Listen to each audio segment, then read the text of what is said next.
On today's Car Meet Garage, we're sitting in our buddy Chris's shop, and man, it is nice. Thanks for having us, sir. Not a problem. Anytime. So we'll kick right off. And what was your very first car? MGB. An MGB? Yeah. Pretty cool cars. It was in a box, though, when I got it. The engine and transmission were in 10 million pieces. How old were you when you got it? 14. 14? So you started really young. Way younger than that. Oh, younger than 14? Yeah. So I guess I can just kind of ask, who kind of got you started? My grandfather. Your grandfather? He owned a business in Gaylord Business Line from the business. Oh, nice. And at 11, I'd go up north to Grandma and Grandpa's house, and Grandma would send me to work with Grandpa. So I'd go work the garage, washing cars, learn how to do brake jobs. I did my first overhaul at 12 on a Jeep with a 300 nail head in it. And it just spiraled out of control since then. You know, it is kind of like that for most car guys that are like in it, and you're definitely in it. I mean, you have beautiful wall art everywhere and beautiful cars, and the Camaro and Nova, Chevelle. That's Bill's Nova. Oh, yeah. Bill's Nova. Okay, that's sitting out there walking up, and then right above us is a Shelby. Yeah, that's pretty cool. Oh, yeah, it's fun. It's a Factory 5 kit. That's still, the Factory 5 stuff is still super nice. I like it. Super nice. What's in that one for a motor? 302 Fuelie. Oh, so it's proper for... Proper. Yeah. The car only weighs 1,800 pounds, so it don't need a lot of horsepower to scare yourself to death. Right. So... If it'll run on anything. It runs on regular, mid-grade, or premium, where the Camaro was premium only and gets expensive to go somewhere spinning a tall gear. This gets 30 miles to the gallon. You know, and it's it that power to weight. You know, you have so much power, and the car doesn't have to work so hard to suck that fuel up. Yeah. So, do you have any? This is gonna be a hard one for you, because I mean, most people having a car like this is a dream car. Oh yeah, it really is. Yeah, it is. Is there a car you want to own? Something you don't already have? I want to build a 49 to 52 Chevy Aero sedan, two-door, but they just call them a torpedo, and the roof lays down like that. But I want to chop it and I want to slam it and do all the early do the error correct build on it. Yeah, error correct build on it. Oh, that's what I'm doing with this, and I've done with that. I like a lot of the day two stuff, but Jane Winfield is my hero. So, and he was, one of the godfathers, the slammed and chopped top and the fancy paint and the cruiser stuff. You're right in the wheelhouse of our buddy Mike Slocum, because he's got some of that cool stuff in there. He has the Hawaiian and the pink roadster, the 33. Okay, yeah. A super cool guy. And yeah, I seen him when you did this thing. In fact, I've got him marked down to do my pinstriping for this. So. He's super good. Super good. He's been a friend of mine forever. Like, if it's no offense to anybody else out there, but I've known Mikey so long that Mikey, come do my pinstriping. Yeah, I seen the bucket at Kmart when we were out there still. Yeah, it's a super, super cool car. I know him and his dad got a lot of work into that, but we're not here for him. We're here for you. I know you're always top to comment on all the videos. So we're like, we gotta get out there and talk to him. And you have definitely one of the coolest collections we've been out Thank to. You. And in the shop, I was a mechanic for my whole life. So so the mechanic doesn't sell his tools; he keeps his tools, and then I collect them to begin with. So that's why I have that and that. Yeah, so that is cool. So people who are younger and aren't watching, that is engine analyzer. And we were talking earlier, that was back in the day, that was like 25 grand, probably back in the early 80s. Yeah. And, do the mathematical equation on inflation and everything else on that my brain doesn't want to fathom right now. And then you just picked up an alignment tool, which is super cool. And your garage is only a year old. It's like, it's got new garage smell in here still. It's pretty awesome. Yeah, it's when I had the garage built, the floor is completely level. You can lay a level on the hoist, and the hoist is level side to side, front to back. I didn't want any taper in the floor for building on. And yeah. So this is definitely our first one. We're underneath the car. Yeah, we're under the hoist. Yeah, which is definitely neat because you get to look up, and I'm having a hard time looking at you because I can keep looking up at the car, and it's super, super cool. And with all the sweet projects in here, is there any car that you regret selling? I had a 63 Fairlane before I went in the service. It was a 289 4-speed car. I wish I still had that car. That was a fun little car. Yeah, they are super nice. But I've had 5 Grand Prix, a couple Chevy 2s, 5 Suburbans, the square body Suburbans, and a partridge. Well, I got a laugh for you. My dad was a car guy too, and he had this book. And he died when he was 77 years old. And this is cars he had over his whole life. Wow. And there was over 80 cars he had in his life. Can I see this real quick? Yeah. So, guys, some of the cars in here are super cool. And I remember. I wish you'd have showed me this before we went on camera because, sorry, Greg, this is gonna eat some time. But there's a 61 Corvin bus in here. That's cool. 89 Dodge Power Wagon. That's a 94 Beamer. What series Beamer do you remember? 325i. Very cool. Turbo. That's right up friggin' Jake Barkel's alley. A 68 Porsche 911. Yep, we sold that. That went back to Germany. A guy from Germany bought that when he sold it. A Porsche 944. A C4 Corvette in 89. I actually just sold my C4. 79 Triumph. Biker car. Super cool. He got out of it. He had took the Triumph. He had a 63 Corvette. And he had was conversating with a guy about a convertible top frame for the Corvette because he had a hardtop on it. Okay. And the guy was going to be at the Midlands car show swap meet. And my dad says, well, I'm going to take my Triumph. And they wanted $8 to park outside, $5 to park inside and enter the car show. He says, screw it. Enter the car show. And this Triumph was perfect. It was a 79. It was from Canada, so everything was kilometers and all that. And there wasn't a scratch on it. And he took it inside, parked it, opened the top up and everything, and went and found the guy, bought the top frame, come back to the car, and someone had took a knife and carved the seats up in the car. Aww. So he sold all of his cars right after that. He sold the 63 Corvette for $22,000, which he shot it. He says, but before he passed away, he goes, I regret selling that car. Yep. You know, sometimes you get that anger sell and it's just not, not worth it, but it does happen, you know? But then he was out of it. He didn't have a car for like 6 months, but then he's called me up. I bought a car. Come over and look at it. Come over and look at it. More for you to fix. There's a 56 Chevy Anglia on here. Ford Anglia, yeah. Or Ford Anglia, sorry. He had that in high school. Chevy, sorry. I seen the Chevy Anglia. I was like, wait, that didn't seem right. There's so many cool cars in here. 68 Chevy 2. That's an awesome car. We were just at Kyle Anderson. It's got something in that same generation. Ooh, an 85 Nissan 300ZX. You guys have had a third gen in here. There's an 86 Camaro, our 2 third gens. Yeah. There's stuff in here. That's what the motor's for, is the 84 Z28. Yeah. There's stuff in here. You are a is it a proper term, non-discerning? Like you guys have had everything. Like yeah, we've had everything. So it's hard to answer a question that you asked me. What would I love to have? We've had everything. I've had a lot of everything, and I've worked on almost everything. So it's hard to pick. 67 GTO. Yeah, he bought brand new. A 68 Firebird. Yeah. Sorry, I'm an F-body guy. So a 69 Torino. 63. Sorry, Greg. I know you're going to kill me for this, but there's a lot of cool cars. The 63 Vet you're talking about. The 64 Chevelle. Yep, Goldie. Yep.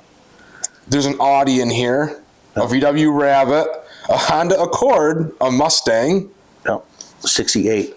Oh my God. There's so many cool cars listed in here. That's it. Guys, that is a cool list. That's one you never get rid of. Oh no. Yeah. Yeah.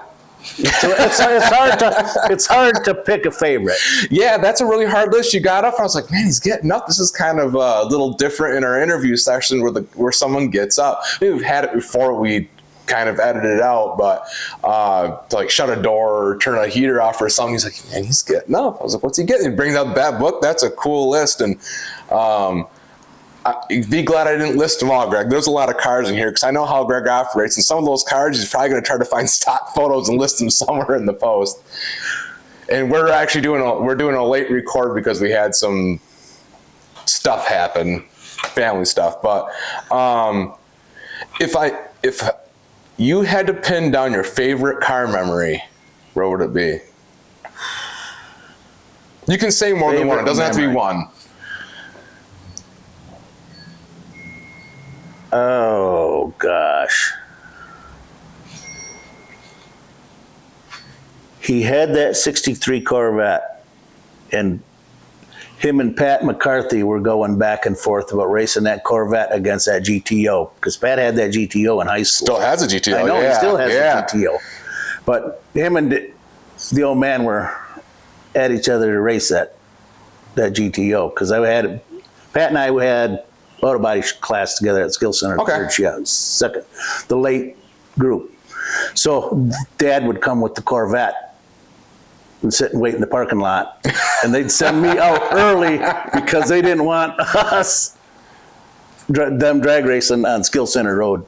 You know, I'm old enough to know that Skill Center Road, that used to be the place, one of the places. There was a couple places. I got 12 points in one night out there. I've been busted by the cops out there, but I kind of got let go. I guess my cars were slowing up. They felt bad. I think that's still the case, isn't it? Yeah. So if you had an automotive hero, who would it be? Gene Winfield. I already said that. You know something? You covered that earlier. Obviously, I'd ask you about brand loyalty, but I don't think you do, because you guys own pretty much everything. Yeah.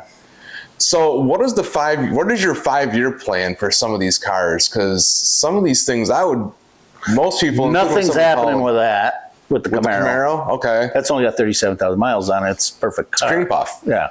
Yeah. This, I'd like to eventually repaint it. It's almost 20 years old now, and it's starting to have war wounds in it. I want to finish this first off. What is that? It's a 67 GTO. It's a numbers matching car. It's from Iowa. The chassis is done. It's in the car. It's in the race car trailer. Yep. With the engine all rebuilt. No new fuel lines, brake lines. Everything's all brand new. Rolling chassis. So as soon as the floors are done in this, then I'll put it back on the chassis so the body's straight. Then I'll hang the new quarters on it. And it's not the same 67 that was in the list, was it? No. Okay, different. He bought one brand new in 67.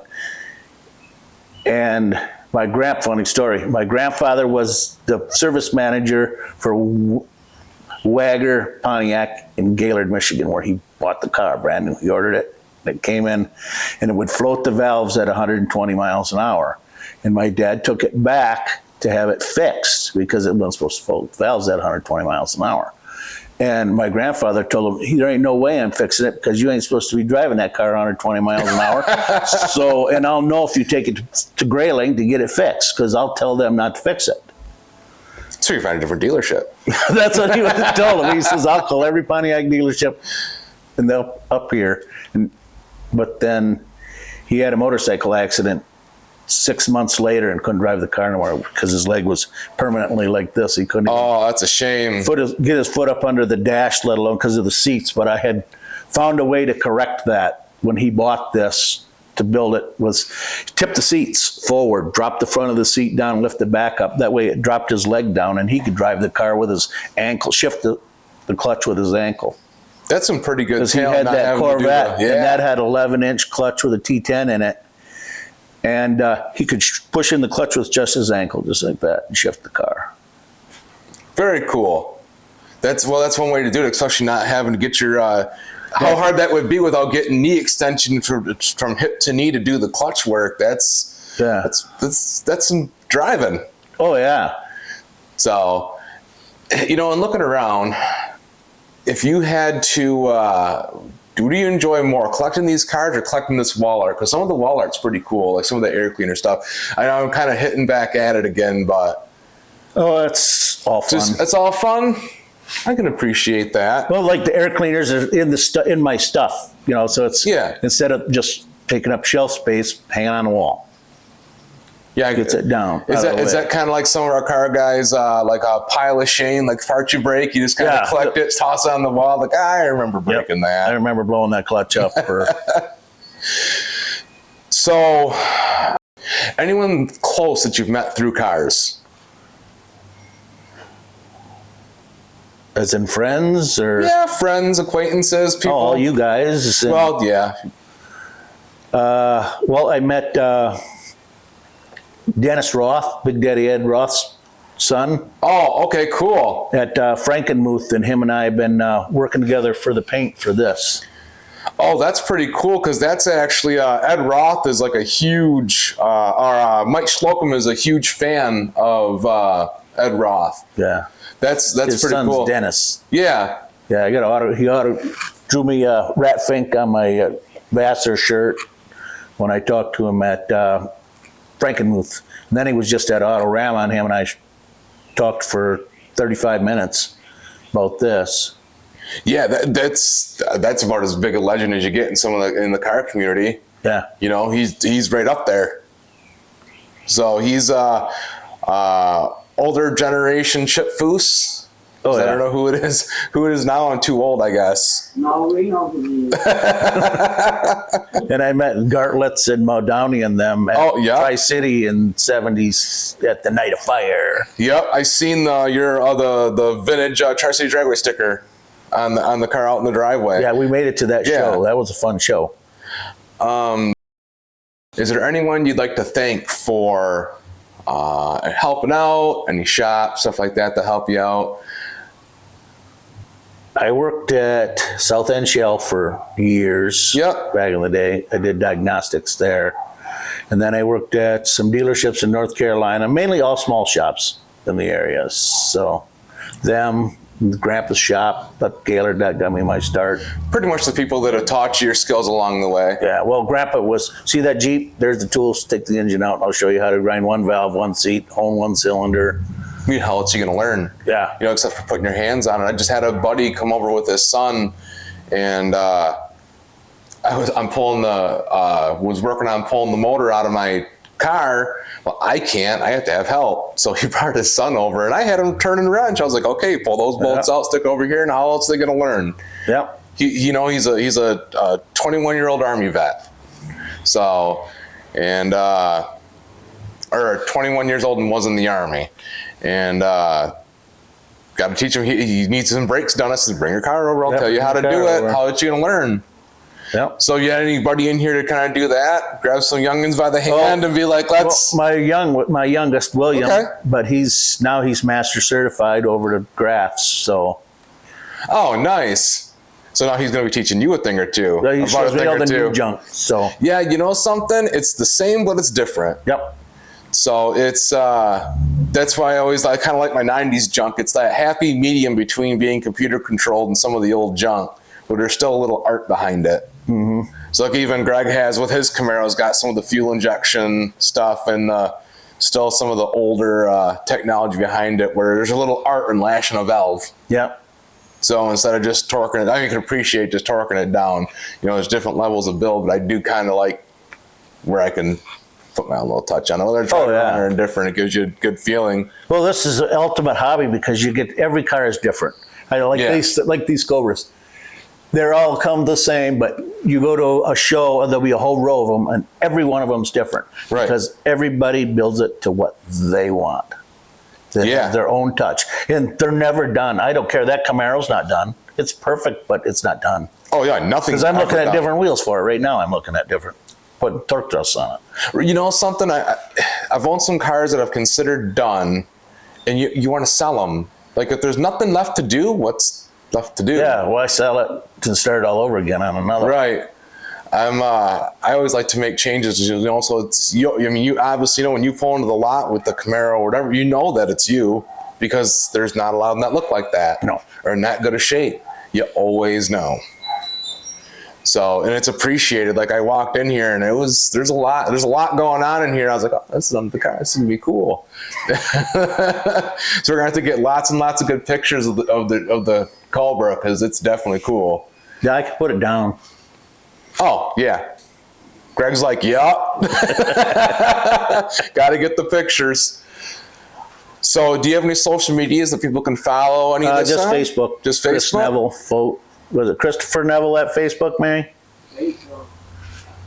It'll be. I just got Facebook a month ago to keep track of the car meets. That's it. But now That's a good reason. Now it's into, the car meets and all of the car meets, because used to get the guy that was making, there's a book Jerry put out with all the car shows listed in for pretty much the whole state. Well, he said last year at the end of the season he was retiring and wasn't doing it no more. Well, I went, how am I going to know where all the car shows will go? Because I like to go to different car shows. If you look at all the trophies along there, then we're from that and this. And then there's twice as many, just as many in the house. But I like to go to car shows with them, and without a listing, I don't know when and where they're at. They're listed on basically Car Meet. That's right. Greg does a pretty good job of keeping that updated. So even if there's other shows that we don't know about, they'll get listed.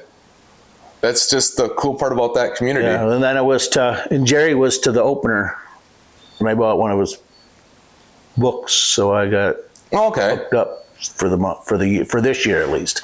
Yeah, because there was 200. I took 131 pictures.